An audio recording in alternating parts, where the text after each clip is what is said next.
Masters నమస్కారం. Savitri consciousness.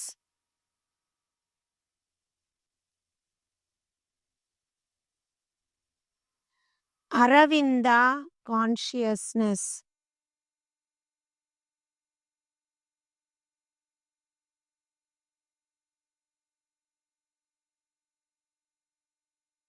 Ring in Purna Prana supply adjustment.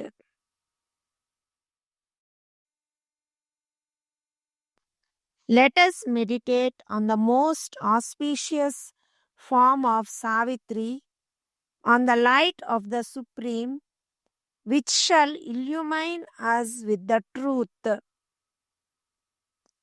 Yoga teach, prana treat. Andhra Mahasavitri 31వ అధ్యాయం. ప్రేమ మృత్యువు.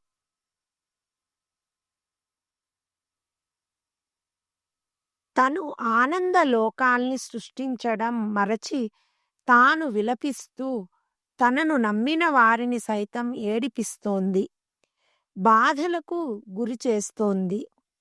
తనను నమ్ముకున్న వారి గుండెల్ని విషాదంతో నింపి జీవితాలను నిరర్ధకం చేస్తున్నది. ఆ కన్నీటిని, ఆ విషాదాన్ని మేము వరాలుగా స్వీకరించాం. అసంపూర్ణ చైతన్య స్వప్నాలను భ్రాంతులుగా భావించి తాను హింసపడి మమ్మల్ని హింసించి ఆమె మా జీవితాలలోకి, హృదయాలలోకి బాధల్ని, యాతనల్ని పంపిస్తోంది. పూర్వజన్మ సుకృతం వల్ల మనిషి ఇన్ని కష్టాలు, నష్టాలు భరించినా పరాన్ని ఆశిస్తూనే ఉన్నాడు. కష్టాలు కర్మఫలాలని మనస్సును మోసగించుకుంటున్నాడు. ఎన్ని విషాదాలనైనా, వియోగాలనైనా స్వర్గం కోసం, మోక్షం కోసం భరిస్తున్నాడు. మనిషి జీవితానికి ఏదో శాపం ఉంది. మనిషి సుఖాలపై, ఆనందాలపై నల్ల మబ్బులు క్రమ్ముకున్నాయి. సౌందర్యం పరమాత్మ సంకేతం. యోగులు, మహర్షులు వాంఛించేది సచ్చిదానందం. అది దూరం అయితే ఏదో పోగొట్టుకున్నట్లు బాధపడతాం. అదేదో దుష్టశక్తి పన్నాగం అనుకుంటాం.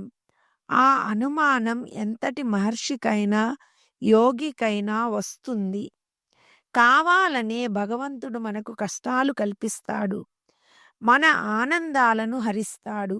సుఖాలు అందకుండా చేసి మృత్యుముఖంలోకి విసిరేస్తాడు. పారవస్యంలో మనం ఎన్నో పాపాలు చేస్తాం. అయినా ప్రతి జీవి ఆనందం కోసం, సుఖం కోసం, తృప్తి కోసం అంగలార్చుతుంది. అది ప్రకృతి సహజం. ఒక్క సుఖానికి ఎంతటి కన్నీరైనా, ఎన్ని కష్టాలైనా భరిస్తాం. ఈ ప్రకృతి నుండి రవంత సచ్చిదానందం పొందాలని ప్రయత్నిస్తాం. ఆ కాస్త ఆనందం విధి మనకు అందకుండా చేస్తుంది. విధి పన్నిన ఉచ్చులో చిక్కుపడిపోతాం. ఇంత ప్రయాస కాస్త ఆత్మశాంతి కోసమే, కనిపించని పరం కోసమే. క్షణికానందం కోసం మొత్తం జీవితాన్ని నివేదన చేస్తాం. భూమి సృష్టించబడింది ఆనందానుభూతి కొరకే కదా, విషాదం కొరకు కాదు. ఆనందం స్వప్నంలాగా కరిగిపోకూడదు. భగవంతుడు తన వినోదం కొరకు లోకాన్ని సృష్టించుకున్నాడు. కానీ ఒక మాయశక్తి లోకం బాధ్యతను తాను తీసుకుని తన సంకల్పంతో మృత్యువును సృష్టించి లోకాన్ని శాసించసాగింది. అందుకే జీవితం విధి ఆడిస్తున్న నాటకంగా మారిపోయింది. ఆత్మలు వినీల గగనాలలో సంచరిస్తాయి. అవి సచ్చిదానంద లహరులు. వాటి స్పందనల్ని మన మనస్సులు, శరీరాలు గ్రహిస్తాయి. ఇంద్రియాలు సైతం ఆ తరంగాలకు స్పందిస్తాయి. ఆ స్పందన కలిగినప్పుడు లోకం శూన్యం అనిపిస్తుంది. శూన్యం అయిన తర్వాత జీవం ఉండదు, స్పందన ఉండదు. అన్నింటికీ మూలమైన బ్రహ్మానందానుభూతి ఒక్కటే మిగులుతుంది. ఆ నిర్మలానంద స్థితిలో అసంఖ్యాకమైన మన గత కర్మలు లయించడం తెలుస్తుంది. ప్రతి పనిలోనూ ఆనందం అనుభవిస్తాం.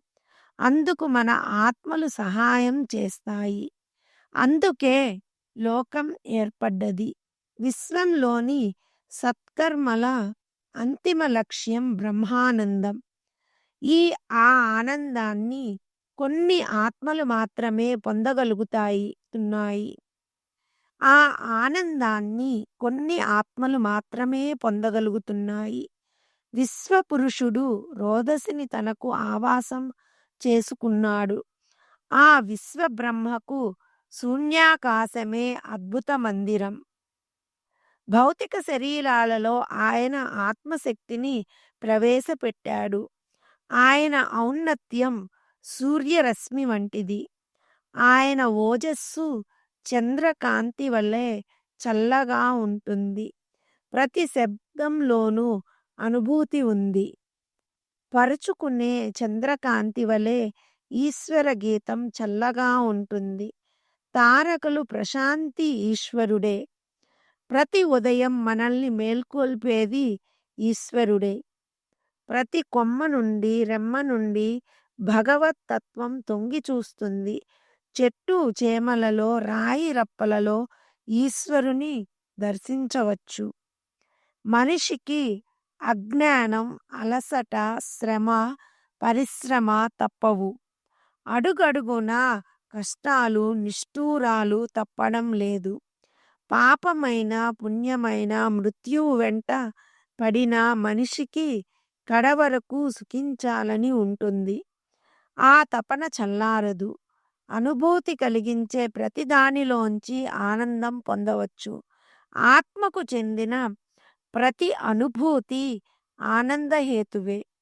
పాపం, పుణ్యం, మంచి, చెడు అన్నింటిలో ఆనందం ఉంది. కర్మ సిద్ధాంతం ఎంతగా భయపెట్టినా మనిషి వెనుకంజ వేయడు. నిషిద్ధ కార్యాలలోనే ఎక్కువ సుఖం దక్కుతుంది. బాధలో ఆనందం పొందడం, కష్టాలలో సుఖాలు వెదకడం మానవ లక్షణం. విధి ఆడించే నాటకంలో విషాదానికి, ఆనందానికి కన్నీరు కార్చుతాం. ప్రమాదాలు, కష్టాలు మనిషి ఓర్మికి, పట్టుదలకు పరీక్షలు. ఆ లక్షణం క్రిమికీటకాలలోనూ ఉంది.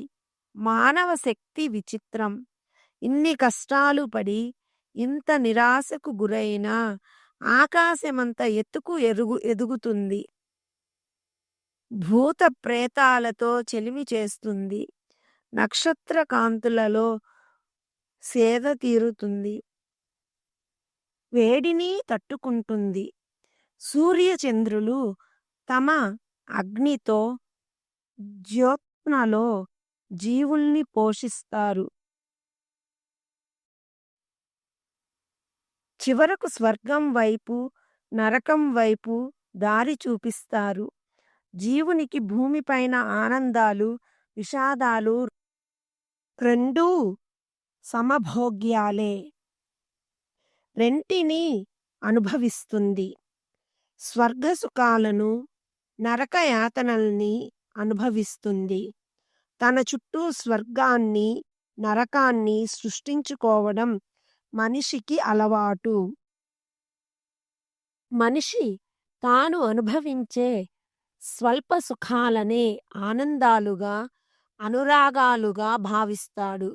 విషాదంలో, కన్నీటిలో సుఖాల్ని చూచి అవి రత్న కిరీట అనుకుంటాడు. ముళ్ళ కిరీటాలు ఆనందంగా భరించగలడు.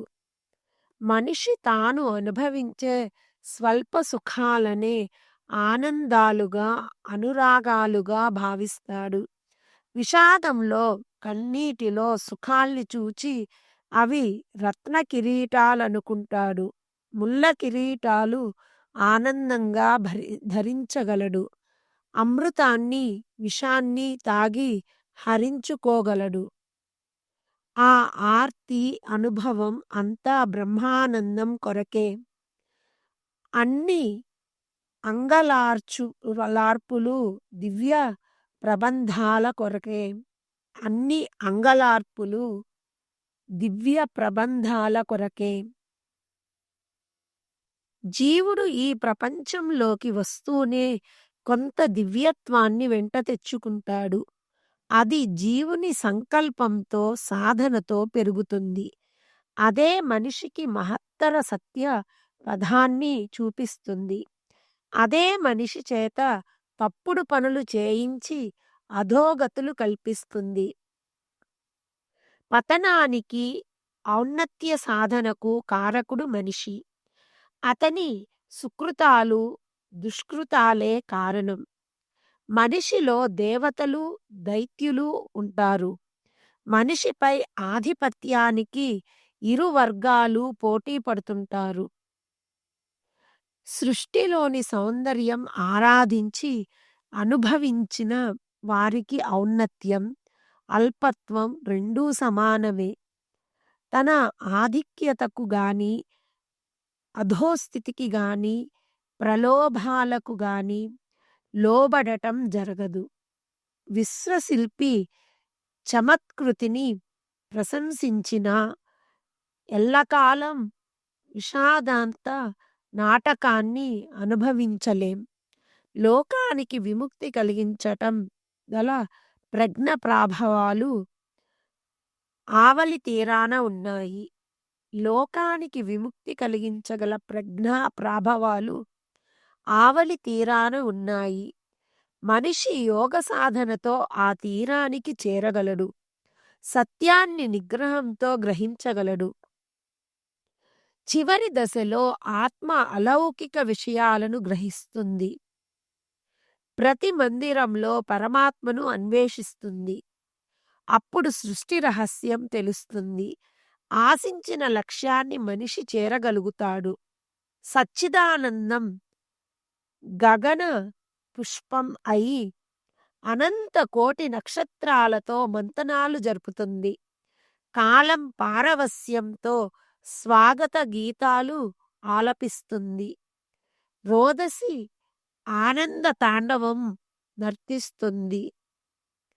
ఆత్మ క్షుభిత మానవ హృదయ విషాదాన్ని దాటి శబ్ద ప్రపంచాన్ని వదలి ఊహాలోకాలను సైతం దాటిపోయి అభావం నిర్గుణ భూమికలను వదలి శూన్య శిఖరాలను చేరుతుంది. అక్కడ నుండి భవిష్యత్తులోకి చూడగలదు. క్రింది లోకాలన్నింటినీ చూడగలదు.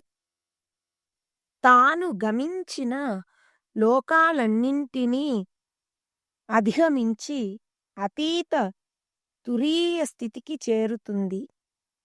ఆత్మ నిశ్చల సాగరాలపై విహరించే దివ్య విహంగం వలె సత్య తేజస్సును పొంది స్వర్ణకాంతి కిరణాలను విరజిమ్ముతూ సృష్టిలోని ఆనందాలను అనుభవిస్తుంది.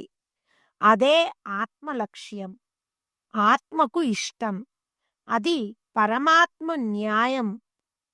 గాఢత మోగర్భంలో సౌందర్యం కలిసిపోయినప్పుడు ప్రకృతి చేసే పని అది. అప్పుడు మరల మహాశూన్యం నుండి మరో సృష్టి ఆవిర్భావం జరుగుతుంది. ఆత్మ నిశ్చల సాగరాలపై విహరించే దివ్య విహంగం వలె సత్య తేజస్సును పొంది స్వర్ణకాంతి కిరణాలను విరజిమ్ముతూ సృష్టిలోని ఆనందాలను అనుభవిస్తుంది. అదే ఆత్మ లక్ష్యం, ఆత్మకు ఇష్టం. ఆ మహాసృష్టికై జీవం శూన్యంలో ప్రవేశించి భౌతిక పదార్థానికి తన శక్తిని సంగ్రహిస్తుంది. అర్ధరాత్రి దేవాలయంలో వెలిగే దీపం వంటిది మహస్సు. మృత్యులోకంలో సైతం అనుభవించదగ్గ అమరత్వం అది. ఈ పరిణామం అతి నిగూఢంగా సాగుతుంది. భూమిపైన ప్రతి జీవి మట్టిలో పుట్టి మట్టిలో కలవవలసిందే. మానవ ప్రేమలో పశువాంఛ మిళితమై ఉంటుంది. కామన కారణంగానే హృదయం ఆనందిస్తుంది. కామన విషంగా మారి మనస్సుతో మైత్రి చేస్తుంది. అది కడకు ఆధ్యాత్మికంగా పరిణమిస్తుంది. అప్పుడు ఆత్మ అన్ని బంధాలు వదిలి ఒంటరిగా పరమాత్మకై అన్వేషిస్తుంది. ప్రేమించే మనిషి పరమాత్మను ప్రేమించగలడు. మానవ ప్రేమను పరమాత్మ ఆమోదిస్తుంది. పవిత్ర ప్రేమకు ఈ భౌతిక శరీరం ఒక దేవాలయం వంటిది. అదే ప్రేమాలయం. ప్రేమ ఉన్నంత కాలం జీవునికి ఒంటరితనం ఉండదు. ప్రేమే సర్వం అనుకుంటూ ప్రేమతోనే భగవంతుని అర్చిస్తాడు. భగవంతుని ప్రేమించగలుగుతాడు. తన ప్రేమ మందిరంలో నిలిచిన ప్రేమ పూజారి సమస్త విశ్వాన్ని, సకల జీవులను ఆహ్వానిస్తాడు, ఆకర్షిస్తాడు. అతనిని చీకటి, మృత్యువు ఏమీ చేయలేవు. తన్మయ స్థితిలో అసలు ప్రపంచ స్ఫురణ ఉండదు. శరీర స్పృహ ఉండదు. అంతా ప్రేమమయం. అంతా ఆత్మ నివేదనం. ఆ ఆనంద స్థితిని వదిలి ఎవరూ బాధలలోకి వెళ్ళరు. కాలపురుష, నేను ఆత్మపరంగా నిన్ను ఎప్పుడో జయించాను. ఇప్పుడు నేను విషాదాలకు చెలించను. నా హృదయంలో నెలకొన్న ప్రశాంతి నా శరీరాన్ని, వివేకాన్ని ఆవరించింది. అది ఎంతటి విషాదాన్నైనా మహాశక్తిగా మార్చగలదు.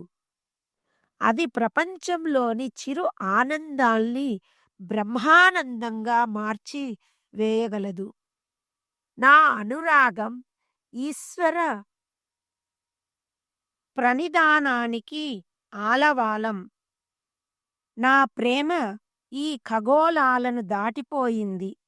ఏ రహస్యం అయినా నేను తెలుసుకోగలను. నేను మానవ పదాలను దివ్య పదాలుగా మార్చగలను. భౌతిక సుఖాలతో దివ్యత్వాన్ని పూరించగలను. కాలపురుష, నేను సత్యవంతుని కోరడం నా సుఖ సంతోషాల కోసం కాదు, నా ఆనందం కోసం కాదు, శారీరక సుఖాల కోసం అంతకన్నా కాదు. నా గమ్యం తన లక్ష్యం వెరసి మా ఇరువురి జీవిత పరమార్థం నెరవేరడానికి. నా గమ్యం తన లక్ష్యం వెరసి మా ఇరువురి జీవిత పరమార్థం నెరవేరడానికి. ఈ లోకంలో మేము పరబ్రహ్మ ప్రతినిధులం. ఆయన తన పని నిర్వహణ కోసం మమ్మల్ని భూలోకానికి పంపాడు. మృత్యువు నీడలో బ్రతకాలని మాకు తెలుసు. కానీ ప్రపంచానికి దివ్యత్వం అందించాలి. ప్రతి ఎదలో ఈశ్వర ప్రజ్ఞ ప్రవేశింప చేయాలి. మానవుల హృదయాలలోని శూన్యంలో భగవత్ ప్రేమను నింపాలి. ఆయన అనుగ్రహంతో విషాదాన్ని తుది ముట్టించాలి. నేను జగన్మాత అంశలో జన్మించాను. సత్యవంతుడు పరమాత్మ ప్రతినిధి. కాలమూర్తి, నీ శాసనం కన్నా నా సంకల్ప బలం గొప్పది. నీ విధి కన్నా నా ప్రేమ బలమైనది. మా అనురాగానికి పరమాత్మ ఆమోదముద్ర ఉన్నది. నీ వల్ల నాశనం కాకుండా అనురాగాన్ని, ప్రేమను నేను రక్షించుకుంటాను. లోకంలో బ్రతకడానికి నేను ప్రేమను బలిచేయనవసరం లేదు. ఇహపరాలను ముడివేసేది ప్రేమ ఒక్కటే. సుదూరాన ఉన్న భగవంతునితో మనిషిని జతపరుస్తుంది ప్రేమ. మృత్యువు స్వరంలో వ్యంగ్యం, అవహేళన ధ్వనించింది. విధిని, గ్రహగతుల్ని విమర్శిస్తున్నట్లు పలికింది. మనుషులు తమ మనస్సుతో సత్యాన్ని వమ్ము చేస్తారు. ఎండమావుల వంటి ఆలోచనలు నమ్ముకుని నీవు దివ్యలోకాలకు దూరమవుతున్నావు. నీ శారీరక సుఖాలకు, వాంఛలకు హృదయంతో సంబంధం లేదు. దురాలోచనతో జీవితం రసహీనం చేసుకోకు. మనస్సు నిర్మలం అయినప్పుడే అధిభౌతిక, అలౌకిక విషయాలను గ్రహించగలుగుతుంది. నీవు చెప్పే ఆత్మ నీ శరీరంలో ఒక భాగం. నీవు నిర్మించుకున్న ఊహాలోకంలో ఆత్మ కూడా కల్పనే అవుతుంది. నీ మాటలు మార్మిక జగత్తులో వినిపించే శబ్దాలు. కలుషితమైన మానవ హృదయంలో నీవు చెప్పే పరమాత్మ ఎలా సుస్థిరంగా ఉండగలదు? మనిషిగా వ్యవహరిస్తున్న ఈ ద్విపాద పశువులో దివ్యత్వాన్ని ఎలా ప్రతిష్ఠించగలవు? నీ మనస్సు కల్పించిన రంగుల తెరల్ని ముందుగా తొలగించుకో. ప్రకృతి మనిషిని సైతం పశుపక్ష్యాదులతో సమానంగానే సృష్టించింది. నీ ప్రయత్నం నిరర్ధకమని గ్రహించు. వాస్తవం మృత్యువంత కఠినం. అది పాషాణం. కనుక ప్రకృతికి లోబడి సహజంగా జీవించు. సావిత్రి మరల మృత్యువుకు సమాధానం పలికింది. నేను మనిషిగానే జీవిస్తాను. మనిషిగానే పుట్టాను. జంతువులా కాదు. మానవ వికాసం